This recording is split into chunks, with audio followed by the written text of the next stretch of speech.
নমস্কার, কেমন আছেন সবাই? আশা করি খুব ভালো আছেন। আরেকটি নতুন ভিডিওতে আপনাদের সবাইকে অনেক স্বাগত।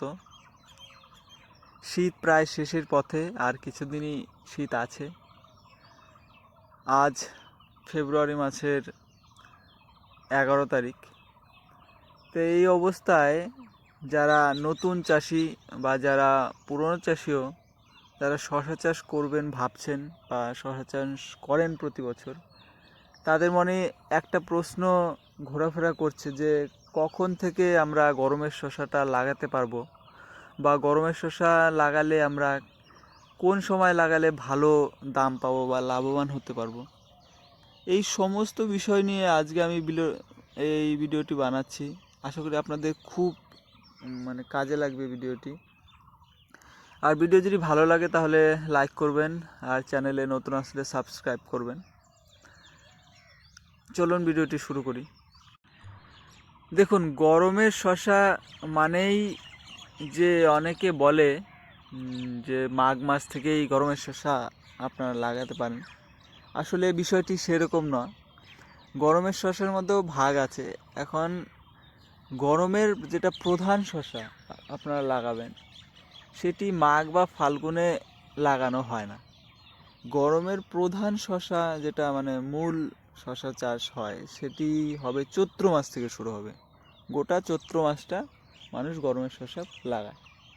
কিন্তু এই ফাল্গুন বা মাঘ মাসের শেষ থেকে যারা শসা লাগায়, সেই শসায় কি লাভ হয় না? না, সেই শসায়ও লাভ হয়, কিন্তু সেই শসার প্রোডাকশন কম হয়।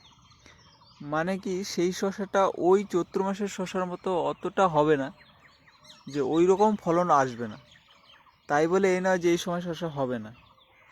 ভ্যারাইটির ব্যাপার আছে এবং লাগানোর পদ্ধতিতেরও ব্যাপার আছে। আপনারা যদি চৈত্র মাসে যারা শসা আগে লাগিয়েছেন বা লাগান, তারা যেই ডিস্টেন্সে শসা গাছটি লাগান, ফাল্গুন বা মাঘ মাসের শেষে লাগালে সেই ডিস্টেন্সে বা সেই হিসেবে শসা লাগালে সেই রকম প্রোডাকশন আসবে না। তাই আমি আপনাদের বলছি, যারা এই ফাল্গুন মাসে শসা লাগাবেন, তাদের একটি বিশেষ জিনিস আপনারা লক্ষ্য রাখবেন, যে মাথায় রাখবেন, যে আপনারা শসা গাছ থেকে শসা গাছের যে দূরত্ব লাইনে, সেটি কম দেবেন, সেটি ঘন করে লাগাবেন। আপনারা যারা লাইন করে লাগাবেন, তারা 1 ফিট ম্যাক্সিমাম 1 ফিট, তার বেশি ফাঁকা দেবেন না, ঘন করে লাগাবেন। আর যারা এমনি খুপি করে লাগাবেন, এই সময় খুপি করে লাগানো নাই ভালো, কারণ বললাম এই সময় গাছের বৃদ্ধি অনেক কম হয়। কারণ প্রথমে শীত থাকে, হ্যাঁ, আবার দিনের বেলা গরম, আবার রাত্রে আবার শীত পড়ে। এতে কি হয়, গাছের বৃদ্ধি ওইরকম হয় না, তাড়াতাড়ি ফুল ফল চলে আসবে। হ্যাঁ, 35 40 দিনের আগেই ফুল ফল চলে আসবে। তা আপনাদের গাছ সেই রকম বৃদ্ধি হবে না। কিন্তু যখনই আপনাদের চৈত্র মাসের 10-15 তারিখের পরে আপনারা শসাটা লাগাবেন, ওই গাছের বৃদ্ধি অনেক বেশি হবে। কারণ তখন রাত্রে শীত থাকে না, হালকা শীত পড়ে, কিন্তু সারাদিন অনেক গরম থাকে। তখন শসা গাছটি আপনারা যারা খুপি সিস্টেমে লাগান বা লাইন সিস্টেমে আপনারা যে লাগান, তারা ফাঁকা রাখতে পারবেন। কিন্তু এই সময় যারা লাগাবেন, অবশ্যই প্রধান যেটি বিষয় লক্ষ্য রাখবেন, যে আপনারা গাছগুলো অনেক ঘন লাগাবেন।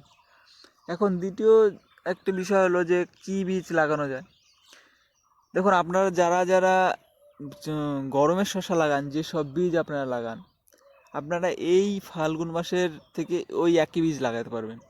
হ্যাঁ, সেম বীজ একই হবে। এখন হাইব্রিড লাগালে পরে হাইব্রিডের বীজও আছে। আর আমি বলে দিচ্ছি আপনাদের, আপনারা যদি হাইব্রিড লাগান, তাহলে আপনারা লাগাবেন সিনজেন্টার গ্লোসি বা সিনজেন্টার টেস্টি। এই দুটো ভ্যারাইটি গরমের সময় ভালো। আর যারা যারা দেশি বীজ লাগাবেন, তাদের জন্য হলো দাসপুর সিডসের যে আছে, দাসপুর সিডস, সেখানকার যে AK-47ও লাগাতে পারেন বা জওয়ানও লাগাতে পারেন। ঠিক আছে, এগুলোও লাগাতে পারেন। কিন্তু ওই যে নতুন নতুন ভ্যারাইটি এরা বলে, ওগুলো আগে লাগাতে যাবেন না, কারণ সেগুলো ভালো হয় না। হ্যাঁ, আর আপনাদের দিয়ে তো ট্রাই করাচ্ছে, তা আপনারা কেন ওই জালে পা দিচ্ছেন? আগে হোক না ভালো, তারপরে আপনারা লাগাবেন। আপনারা যেটা পুরনো ভ্যারাইটি, ওগুলোই লাগাবেন। আর নতুন ভ্যারাইটি লাগালে খুব বেশি হলে অল্প 2-4টা বীজ লাগিয়ে ট্রাই করবেন, একবারে মাঠকে মাঠ লাগাবেন না। আর অনেকে বলে যে এই সময় করিজমা ভ্যারাইটি দাসপুরের ভালো, এটা বেকার ভ্যারাইটি, আপনারা লাগাতে যাবেন না, একদম ভালো না। ঠিক আছে, এই কথাটা মাথায় রাখবেন।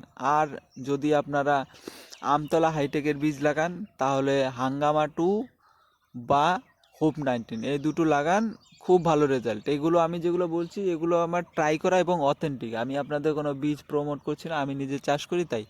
ঠিক আছে, এইগুলো ভালো বীজ। বা আপনাদের লোকাল এরিয়ায় যদি কোনো ভালো বীজ আপনারা আগে চাষ করে থাকেন তাহলে ওগুলো বীজও লাগাতে পারেন। এখন সব বীজ তো আমি জানি না, যেগুলো আমি জানি সেগুলো আপনাদের বলছি। আর এই সময় শশা চাষের একটা মজা হলো যে এই সময় রোগ ব্যাধি একটু কম লাগে। আপনারা যদি চৈত্র মাসে শশা লাগান তখন অত্যন্ত গরম থাকে এবং গাছে প্রচুর পোকার উপদ্রব হয়। হ্যাঁ, তো এই সময় ওই হিসেবে পোকার উপদ্রব একটু কম হয়।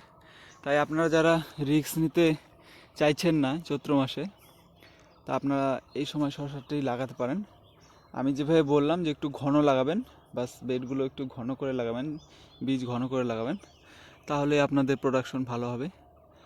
আর A to Z ভিডিও আমি আপনাদের সামনে নিয়ে আসছি কিছুদিন পর।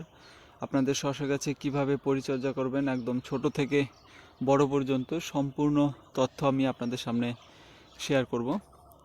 তা আপনারা সবাই ভালো থাকবেন, ধন্যবাদ।